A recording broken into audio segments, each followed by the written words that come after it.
명성가 중에서 본향을 향하네라고 하는 명성가가 있습니다. 김도환 장로님께서 작곡을 하신 곡인데 칸타타 순교자의 첫 곡이라고 합니다. 여러분, 이 곡은 워낙 유명하기 때문에 찬양대를 거쳐오셨던 분들께서는 다 압니다. 대곡이라 하고도 쉽고 잘 부르고 쉽고 또 가끔씩 또 부르고도 쉽고 또 그렇게 유명하고도 잘 알려져 있는 그런 성가인데요. 아시다시피 가사는 이렇습니다. 이 세상 나그네 길을 지나는 순례자, 인생의 거친 들에서 하룻밤 머물 때 환란의 굳은 비바람 모질게 불어도 천국의 순례자 본향을 향하네. 그리고 조금 더 이어집니다. 대표적인 앞부분의 가사 내용은 이렇습니다. 이건 김희보라고 하는 분께서 작사한 곡인데요. 가사는 그렇게 쓰시는데요. 이 세상 살이를 나그네 길이다 이렇게 표현을 한 겁니다.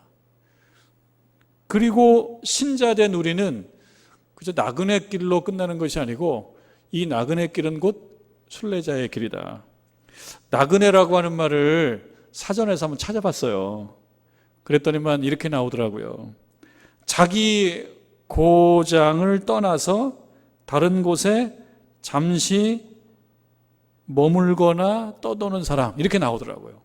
그러니까 나그네는 자기 고장을 떠나서 다른 곳에서 잠시 머문다는 거죠. 그리고 보면은 이 세상이 나그네 길이다. 그러면 우리들 사는 이 삶이 나그네 길이라고 하는 건데, 그럼 우리들의 고향은 다른 곳에 있고 지금 우리가 있는 이 인생살이는 잠시 머무는 곳이다 이런 뜻이겠습니다. 신자된 우리는 그 길을 그냥 나그네로 잠시 떠도는 것이 아니고 목적지를 향해서 계속 간다라고 하는 면에 있어서 조금 더 발전된 그런 말이죠. 여러분, 또 다른 한편에 잘 아시는 최희준 선생께서 부르신 대표적인 노래 하숙생이라는 노래, 가사 잘 아실 것입니다. 인생은 나그네 길, 어디서 왔다가 어디로 가는가, 구름이 흘러가듯 떠돌다 가는 길에 정일랑 두지 말자, 미련일랑 두지 말자, 인생은 나그네 길, 구름이 흘러가듯 정처 없이 흘러서 간다. 이 가사가 사람들의 마음을 많이 적셔주고 또 만져주고 그랬습니다. 다르지만 인생살이를 나그네 길로 표현한 것은 닮았다. 그러나 신자된 우리들은 그저 인생살이를 나그네 길로 떠도는 삶으로만 생각할 것이 아니고 순례자의 길로 생각해야 된다라고 하는 그런 생각을 또 갖게 만듭니다.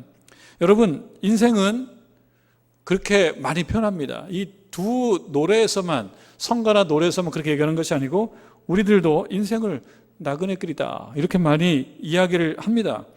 오늘 본문에 나오는 야곱이라고 하는 우리 창세기의 대표적인 인물이죠.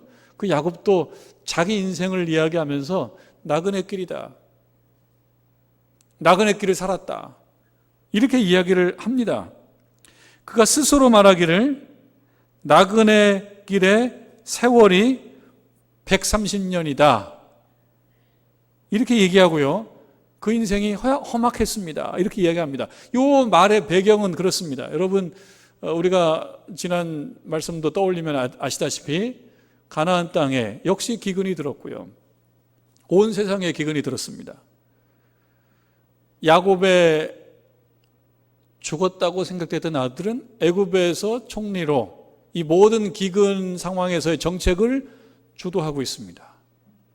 그리고 이러저러한 사연이 많죠. 그런 사연과 함께 이 야곱이 자기 고향 땅에서 떠나서 애굽으로 왔고요. 그리고 마침내 아들을 만났습니다. 매우 감격스러운 만남을 했다는 것을 우리가 지난 주 말씀을 통해서 같이 살펴본 바도 있고 은혜를 나눈 바도 있습니다. 서로 부둥켜 안고 목을 어긋맞춰서 안고 울고 네가 살아있기 때문에 이제 내가 죽어도 족하다 라고 이야기했던 그 일이 바로 얼마 전의 일입니다. 그 상황이 연속되면서 이제 요셉이 자신의 형제들을 그 애굽의 왕 바로에게 인사드리게 하고, 그리고 이어서 요셉이 아버지 야곱을, 아버지를 놓으십시오, 그렇게 이야기하고 아버지를 끌고 와서 이렇게 모시고 와서 바로에게 인사하게 하는 그런 장면이 오늘 말씀입니다. 그러니까 바로가 이제 그 야곱을 향해서 묻습니다. 뭐라고 묻냐면, 우리 나라 성경 말씀에는 그저 예산말로 써 있어요.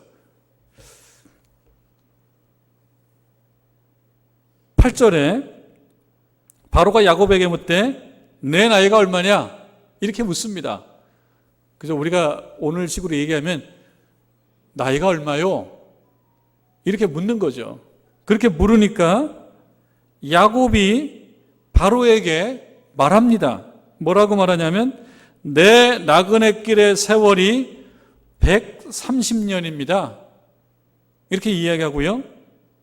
내 나이가 얼마 못 되니 우리 조상의 나그네 길의 연조에 미치지 못하나 험악한 세월을 보내었나이다. 이렇게 얘기합니다. 나이가 얼마요? 라고 얘기할 때 그 나이를 얘기하면서 야곱 자신의 일종의 정체성을 드러냅니다. 지금 내가 어떤 사람인지를 얘기합니다. 저는 나그네 인생을 살아온 사람입니다. 이건 두 가지 의미가 있을 거예요. 한 가지는 모든 사람은 이 땅에 살면서 나그네로 산다라고 하는 세상살이, 인생살이의 일반론적인 이야기가 있을 거고요.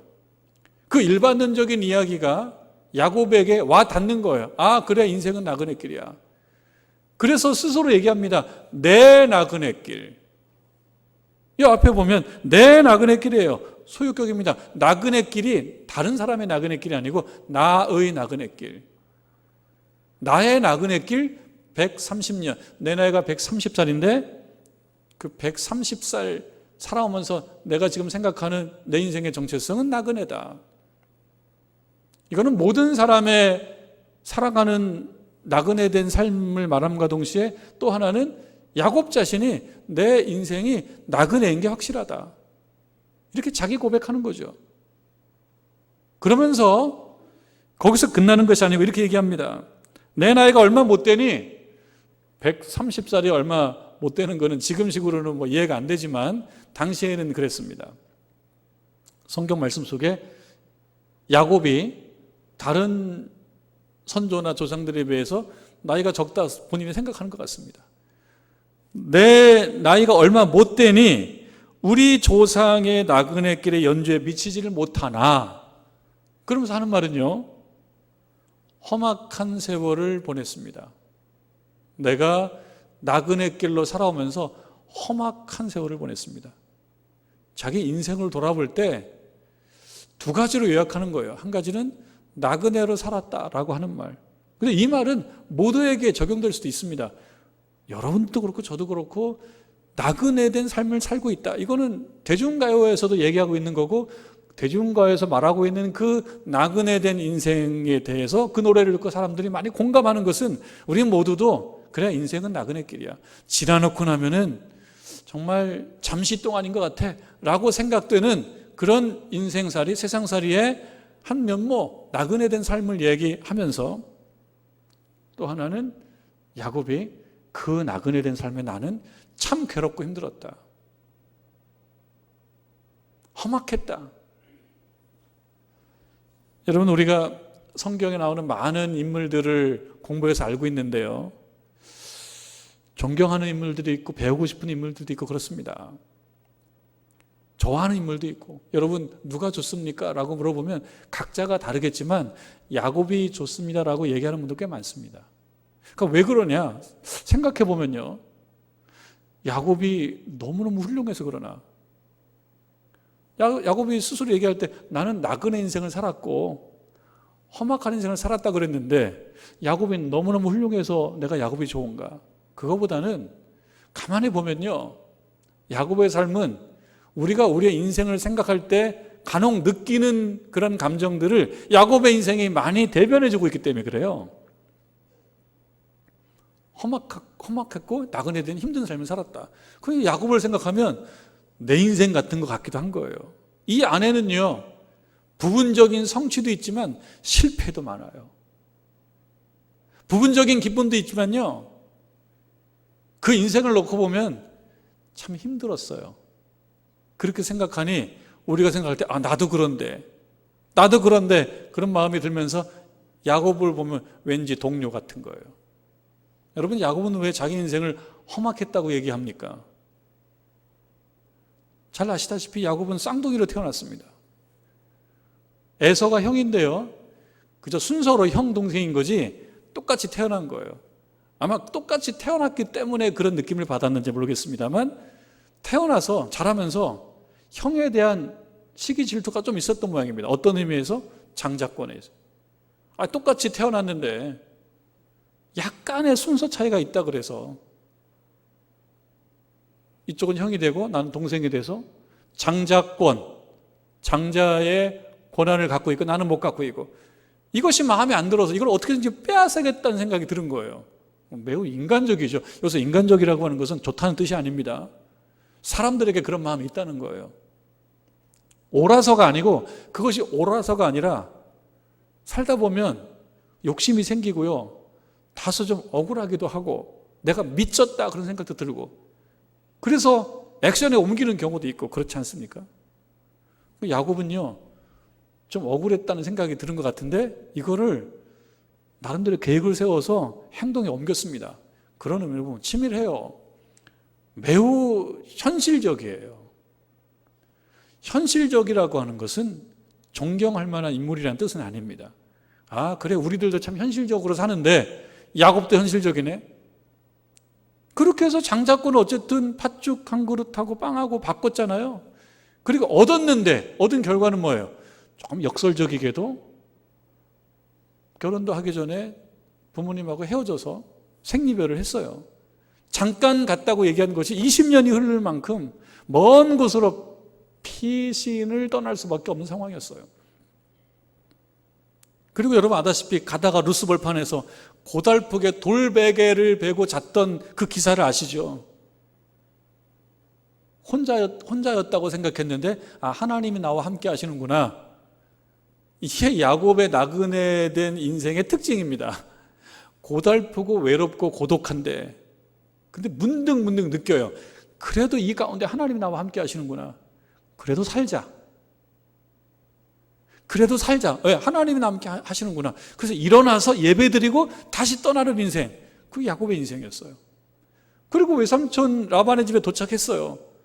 첫눈에 반했어요. 한 아가씨를 보니까 외삼촌 라반의 둘째 딸이에요.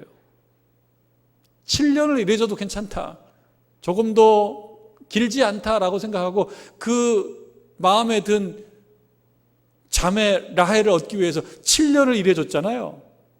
그러니까 마침내 결혼한 거 아닙니까?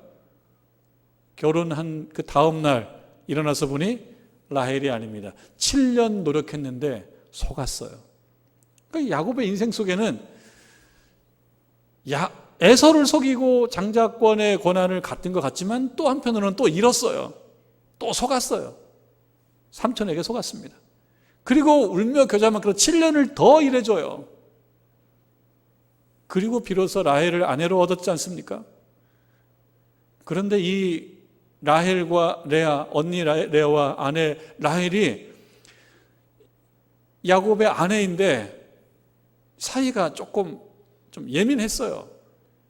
레아는 남편이 동생 라헬을 더 좋아하니까 마음에 섭섭함이 크고요, 소외감을 많이 느끼고요.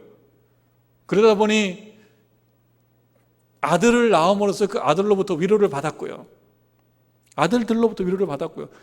근데 그것을 또 라헬이 보니 나에게는 자식이 없어서 마음에 또 아픔이 있어요. 그러면서 서로 냉전이 있어요. 그 자식에 대한 어떤 욕심이 생기니까 여종을 또 아내로 줘요, 남편에게.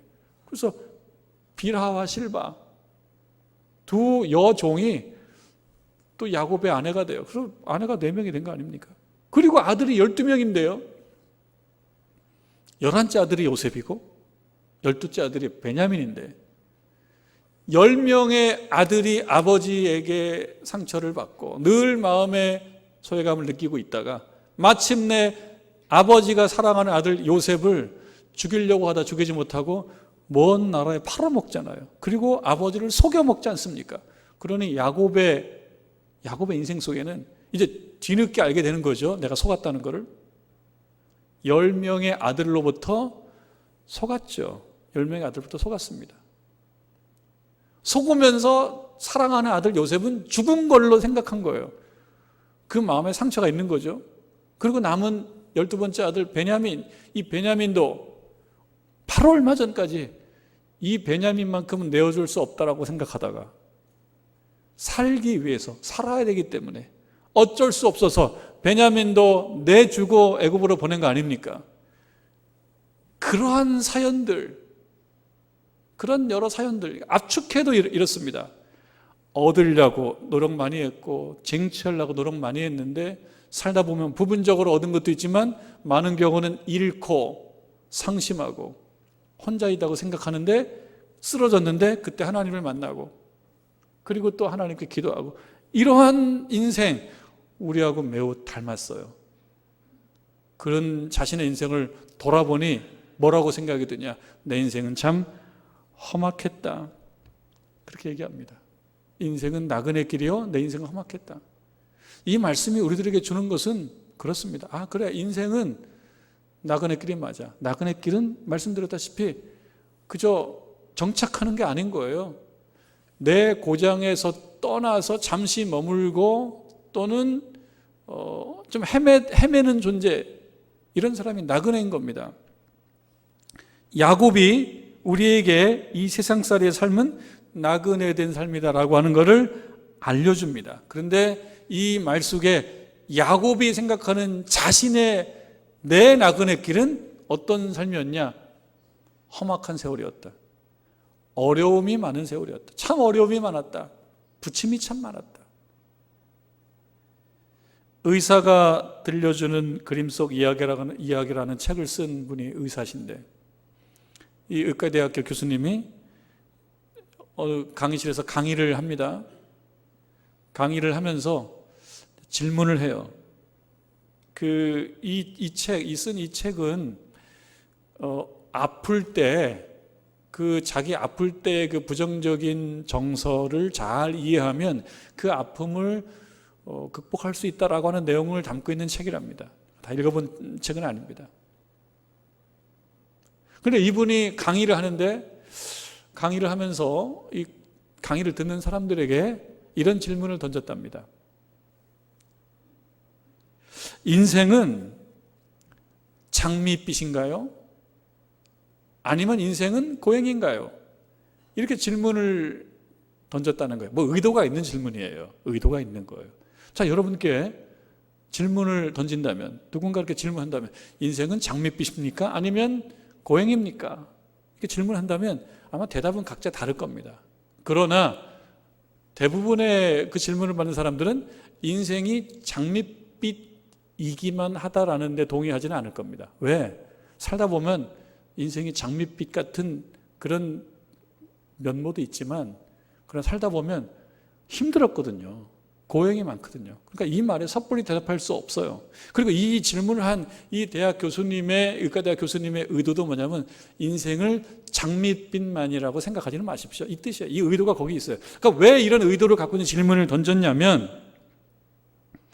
인생이 그냥 행복하기만 하다, 장밋빛이기만 하다라고 하면 그렇지 않을 때가 많은데, 그렇지 않을 때 고통스럽고 그리고 스트레스가 너무 많고 그 고통과 스트레스로 인하여 뭔가 마음이 상하고 그렇기 때문에 인생을 장밋빛만이라고 생각하지는 마십시오라고 얘기하고 싶은 거예요. 인생이 어려운 길이다, 어려움이 있다라고 생각하면, 그리고 어려움이 있을 때마다 이건 자연스러운 거야 이렇게 얘기한다면 이 고통을 잘 이길 수도 있겠다라고 하는 뜻을 전하고 싶었던 거예요. 이 말은 뭐 꼭 맞는다고도 볼 수 없고 꼭 틀리다고도 볼 수 없습니다. 그냥 삶의 지혜입니다. 이분이 생각할 때 인생에는 어려움이 있다라고 하는 것을 전제하에 이 어려움을 극복하기 위해서 어려움은 자연스러운 것이다라고 생각하십시오. 그래야지 극복할 수 있습니다 라고 이야기하고 싶은 거예요. 그 말은 맞아요. 자, 그 힘든 인생을 야곱도 살았습니다. 그리고 누구에게나 인생에는 힘든 부분이 있습니다. 그러면서도 나그네 길은 누구의 나그네 길이냐에 따라서 다르다. 나의 나그네 길. 누구의 나그네 길? 나의 나그네 길. 나의 나그네 길에는 외로움이 있고 고독함이 있지만 이 나의 나그네 길이 순례자의 길로 바뀐다면 그 안에 뭐가 있습니까? 예배가 있다. 예배가 있고 기도가 있습니다. 예배가 있고 기도가 있는 그 나그네 길은 때때로 외롭고 고독하고 힘들고 아픔이 있지만 그러나 희망이 있다는 것이죠. 무엇 때문에? 하나님으로 인하여 희망이 있다는 것입니다. 자, 여러분, 오늘 읽은 말씀 중에 조금 특별한 부분이 사실은 있어요. 7절에 보면요, 요셉이 자기 아버지 야곱을 인도하여, 요셉이 자기 아버지를 인도해요. 그리고 바로의 앞에 서게 합니다. 근데 거기 뭐라고 나오냐면 야곱이 바로에게 축복했다. 야곱이 바로에게 복을 빌었다. 여러분, 이 말이 어떻습니까? 험악한 인생을 사는 사람이거든요. 지금 고백하기로 바로 잠시 후에 나 험악한 인생을 살았습니다 라고 하는 사람이에요. 험악한 인생, 정말 생각해보면 험악해요. 근데 축복한다는 건 뭡니까? 험악한 인생을 사는 사람들이 축복할 수 있나요? 그 마음이? 좀 역설적입니다. 사실은 축복은 뭐예요? 복을 빌어주는 거거든요. 누가 복을 빌어야 됩니까? 누가 복을 줘야 됩니까? 바로가 야곱에게 복을 주는 거예요. 지금 상황이. 또는 바로가 야곱에게 복을 빌어줘야 되는 상황이에요. 그런데 이 말씀은 야곱이 바로에게 복을 빌어준다, 축복한다. 험악한 인생을 사는 사람들이 누가 할 수 있는 일입니까? 나그네 길의 과정 속에서 하나님을 만난 사람이 할 수 있는 행동입니다. 나그네 길이 어렵죠. 고통이 있죠. 쟁취하려고 소유하려고 애를 쓰면서 살아왔는데 남는 거는 다 손해본 것밖에 없다라고 느끼는 그런 경험. 그거로부터 인생은 나그네 길이네 이런 생각이 드는데 그 과정 속에서 야곱은 뭐가 있었다는 겁니까? 예배가 있었고 하나님과의 만남이 있었고 기도가 있었다는 거예요. 그래서 이 말씀을 읽는 성도들은 이상하네? 뭐가 이상해요? 바로가 야곱에게 복을 빌어주고 바로가 야곱에게 복을 줘야 되는데 가만히 보니까 더 힘들고 더 어렵고 인생 자체가 고독하고 험악한 사람이 축복을 한다. 이 역설이 신자의 역설인 거예요. 뭘 근거로? 하나님께서 함께 하신다. 하나님께서 함께 하시면 잘 될 수 있다라고 하는 그런 마음이 있다는 겁니다. 여러분, 바로가 지금 모든 걸 다 갖고 있는 것 같지만 하나님께서 주시지 않으면 가질 수 없고요. 하나님께서 빼앗아 가면 다 뺏길 수밖에 없어요. 한국에도 가끔씩 태풍이 옵니다만 저 미국의 유명한 허리케인이라는 게 있잖아요. 허리케인. 그 엄청난 태풍이 있지 않습니까? 그 허리케인에 맞선 기자들, 그 허리케인 앞에서 인터뷰, 방송하는 기자들 보면 막 날아가려고 해요. 막 날아가기 직전이에요. 그리고 이번에 그 뉴욕에 대한 기사도 나오던데요. 그 잘 사는 나라, 미국의 한복판에 뉴욕, 하늘의 천정이 뚫린 것 같은 그 엄청난 폭우를 보면서 다 망연자실하는. 미국도, 뉴욕도 하늘에서 퍼붓는 비에는 속수무책인 거죠. 바로도 마찬가지죠. 바로도 하나님께서 인도해 주시지 아니하시면 할 수 없는 거예요. 그래서 축복의 의미가 있습니다. 내가 비록 힘들고 어렵지만 야곱처럼 나그네 길을 살았고 험악한 인생을 살았지만 그럼에도 축복의 의미가 있는 것은 험악한 인생을 사는 사람이 복을 주는 게 아니고 험악한 인생을 살은 야곱을 믿는 하나님이 복을 주시는 겁니다. 여러분 거기에 우리 신자들의 삶이 비록 나그네 길이라고 하더라도 축복할 수 있는 나그네, 순례자의 길을 가는 순례자라는 것을 우리가 잘 알아야 된다라고 하는 것입니다. 그러면 순례자의 길을 가는 나그네는 어떻게 삽니까? 여러분 나그네는요, 그렇지 않습니까? 나그네는 정착하는 게 아니에요. 우리들도 마찬가지예요. 정착하는 게 아닌 거예요, 이 땅에. 그러면 여행 가고 나그네 길 가는 사람들은요, 대체로 짐을 줄여요. 그러니까 짐 싸는 기술, 가방 싸는 기술도 유튜브에 막 나올 만큼 짐을 줄여요. 그러니까 짐을 줄이는 거의 원칙은 뭡니까? 꼭 필요한 것만 가져가는 거예요.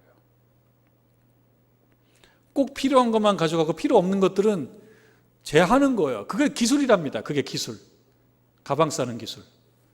그러니까 나그네 된 삶을 살아가는 순례자인 우리들이 이 땅에 살아가면서 사는 하나의 방법은 뭐냐? 짐을 줄이는 겁니다. 무슨 짐? 필요 없는 건 잘라내고 꼭 필요한 것들은 가지고 가는. 그럼 꼭 필요한 것이 무엇이냐? 그건 여러분들이 한번 노트에 써봐야 돼요. 우리가 인생 살면서 꼭 필요한 것은 무엇인가? 예수님께서 가르쳐 주신 사랑, 긍휼, 꼭 필요한 것들이 있어요. 꼭 필요한 것들. 필요 없는 것들은 빼야 되잖아요. 집착, 소유욕, 권력욕, 필요 없는 것들이에요. 이거는 빼라는 거죠. 필요한 것들만 가지고 이 땅에 살아가면서 가볍게 사는 것이 건강하게 사는 것이다. 여러분, 나그네는요, 외로움이 있습니다. 여행을 떠나보신 분들은 알겠지만요, 오랫동안 여행하면요, 외로움이 있어요. 그래서 사람들 만나면 반가워요. 그리고 동네에서 만난 사람들보다 더 관대하게 대해요. 실제로. 아주 드물게 외국에 여행을 좀 할 기회가 있어서 하게 된다면 여러분들도 그런 경험이 있으실 수도 있어요. 말도 잘 못 알아들어요. 우리 영어가 많이 배웠지만 잘 못하잖아요. 영어가 힘들어요. 그럼 영어로 얘기하면 마치 다 알아들은 것 같아. 고개를 끄덕거려. 고개를 끄덕거린다는 것은 영어를 다 알아들었다는 것이 아니고 내가 당신의 말을 일단 우호적으로 듣고 있다. 이런 사인을 주고 싶어 해요. 관대해져요. 친절해집니다. 밖에서 만난 사람은 그렇습니다. 그럼 이 땅에 살아가면서 어떻게 살아야 된다는 겁니까? 외롭게 사는 거예요. 다 나그네로 사는 거예요. 그러면 어떻게 사는 거예요? 위로하면서 사는 거예요. 관대하게 사는 거예요. 넓은 마음으로 사는 거예요. 나그네된 삶은 그런 거예요. 그런데 순례자의 길을 떠나는 나그네된 우리들은 가장 중요하게는 어떤 태도를 갖고 살아야 되느냐? 본향을 그리워하면서 사는 거예요. 본향을 그리워하면서. 우리가 천국이라고 말하는 본향을 그리워하면서 사는 것이 그게 믿음이고요. 성경에서 말하는 올바른 나그네된 삶을 사는 것입니다. 나그네됨은 어찌할 수 없어요. 다만 이 땅에 살아가면서 나그네로서 어떻게 하면 잘 살 수 있느냐.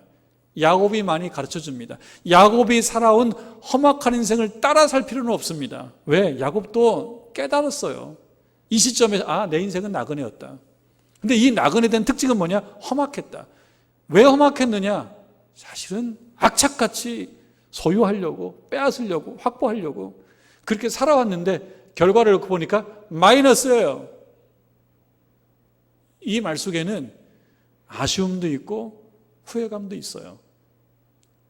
그럼에도 불구하고 이 시점에 인생의 참 면모를 깨달은 신앙의 지혜도 있습니다.